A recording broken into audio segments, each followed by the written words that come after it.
Hey, you guys, we're back, and we're talking with Localite. And Eric, I wanted to ask you a little bit about Localite 6. I mean, because you guys are based right here in the Columbia Gorge, and actually Dellsport, Washington. And why did you choose that location, or why did Localite choose that location? What's the significance? And tell me a bit about that. Localite 6 is in its location because it's near many existing customers that we already had. The airport's quite a bit bigger than the Hood River Airport, which I was disappointed because I live very close to that airport. But it provides 2 runways versus just one that Hood River has. It's not controlled, which doesn't make any difference to us. Okay. It also has an approach, so we can get in worse weather. Okay, so that's some kind of like a VFR? Or? Yeah, it's an approach the FAA has set up so you can get in with points. Okay. And get down to a lower altitude without being able to see that much. Okay, okay.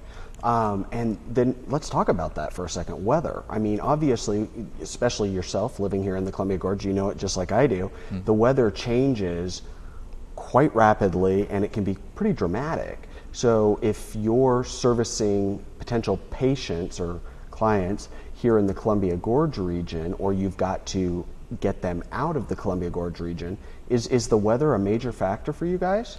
It certainly is. Yeah, the weather, before any flight, the pilot checks the weather, and sometimes he will also check it with us just to show where we're going, and there are unreported places. Most of the gorge is unreported. Okay, and what's that mean? It means there's no weather station that aviators use to kind of make a plan. So we have obviously a weather station in Hood River, and then you have a weather station in Troutdale. Okay. Which avoids the entire gorge. Right, so that adds a whole new element of challenge to the job. Yeah. So you guys, when you're trying to operate under conditions that are, obviously less than desirable, how do you, say you have a patient and you're trying to transport them out of the gorge and you don't know what the weather's like around Cascade Locks and you're coming from Dellsport, how do you guys get through that? Or can you get through that? Do you have to turn back? What happens? There's a couple of options. We can make a precautionary landing, it's just a landing that either the pilot or one of us says, we're not going any further. Okay. And it's one of the things about Localite is it's 3 to go and 1 to say no. And if we land, we do a precautionary landing, we'll call the nearest ground unit and have them drive us in. Okay. Which sometimes is Hood River. Okay. We could also turn around and come back and use our fixed wing. Okay. Which sometimes may be a little bit slower because you've already made your way down and then you're coming back and then you're going down again, and it's more of a 3-legged trip. Right. And when you're, usually Localite, I mean, it's critical care. I mean, this is somebody who's potentially like at the end of their life without getting some sort of major medical intervention. So you've got to be able to think on your feet really quick, and going back might mean losing that patient. It's possible. The majority of the patients are relatively stable. It's very dependent on if it was a scene call or if you pick them up from the hospital. And you always make a plan before you go anywhere. Yeah. The patients don't always follow the plan, but you do your best and you hope that everything works out. Yeah. And generally it does. Well, okay. Well, good. Well, so you mentioned the fixed wing aircraft. And for folks that may not know, that's just like an airplane basically versus a helicopter. Is that correct? That's correct. Okay. Yes. So explain your fixed wing aircraft here at Localite 6. We have a Turbo Commander. It's a twin engine aircraft. The wing is overhead and it has the belly very close to the ground, so it's easy to load the patient. Okay.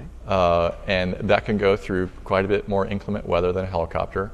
Helicopters, as far as civilian helicopters, cannot fly through freezing conditions. That's just it. So freezing fog, which we have quite a bit of around here, we're grounded.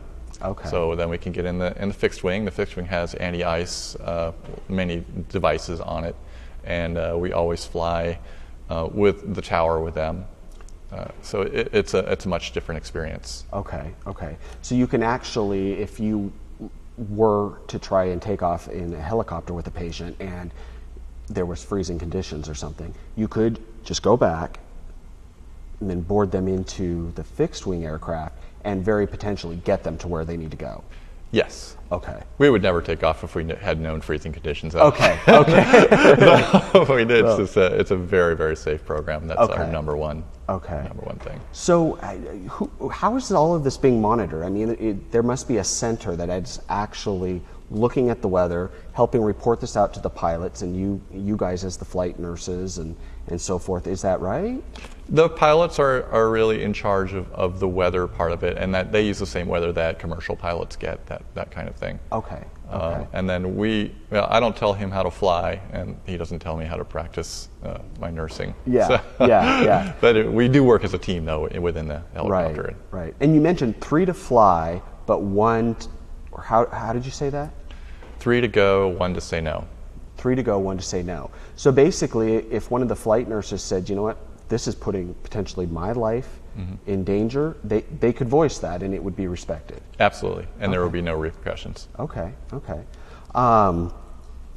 With how you guys operate, I would imagine that outside of it just being a very stressful environment, you're trying to do medical care in a tiny little space.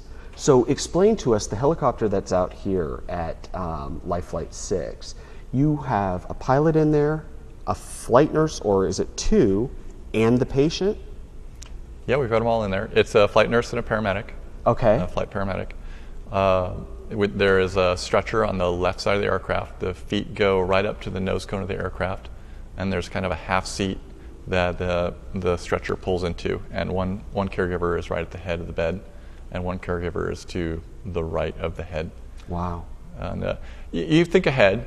There's certain procedures that you'd want to do before you get in, and if something goes awry and you need to do one of those procedures, you can ask the pilot to land, and we'll find a field or something and land and do it. Wow. Or land at the nearest hospital, that kind of thing. Try to give them as much warning as possible, saying what you need and why. Wow. Okay.